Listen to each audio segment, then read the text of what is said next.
the language of God. This is how what Freemasons would call the architect. That's why Masonry tries to cover this stuff up. They don't want you to know it.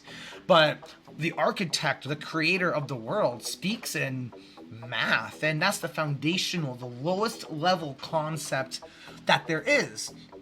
Science is an abstraction of math. It uses math, just like how my model is an abstraction of math. The same math that physics uses is the exact same math I'm using for my model. It wouldn't work. You would be able to look at it and see that, no, that's not how a sine function works. Like, it's very, very easy to know why the flat earth model has to be correct. I'm just looking at it on my screen and I'm blown away that there's the possibility for 3 observers, and it shows exactly what they're seeing in real life, in real time. And this wasn't made ahead of time as a Blender animation, because that's what globers have to do. They have to use tools like Blender to fake, kind of. They have to make it work. So they will make like a sphere, put their globe there, do like a keyframe animation for the circle loop, but it's not based on real life. They can't just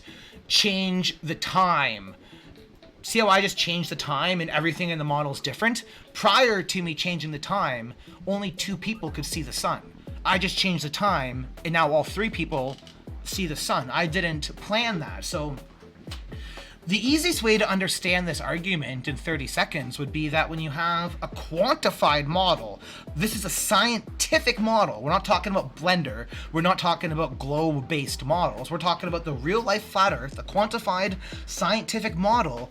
There is infinite inputs, which means there's infinite outputs.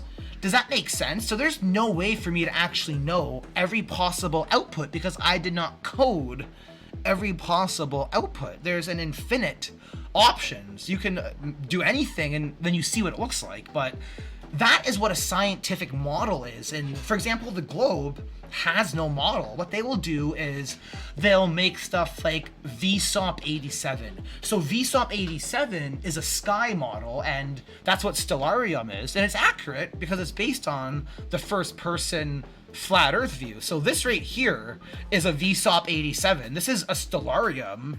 We can do it too, just like the globe can, but what the globe can't do is combine the sky with the surface that they claim they live on.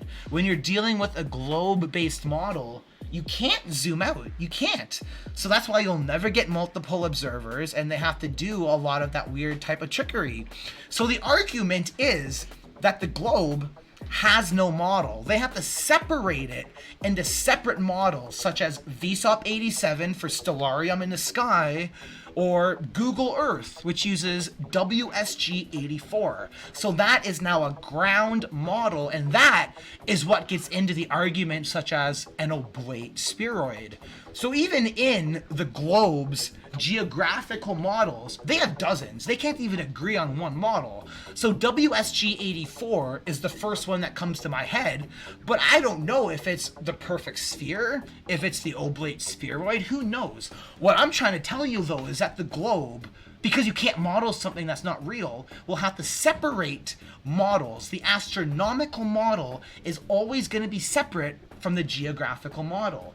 Unlike how in flat Earth, when you're modeling something that's real, you can combine everything into one because the sky agrees with the surface. Does that make sense? I'm going to check the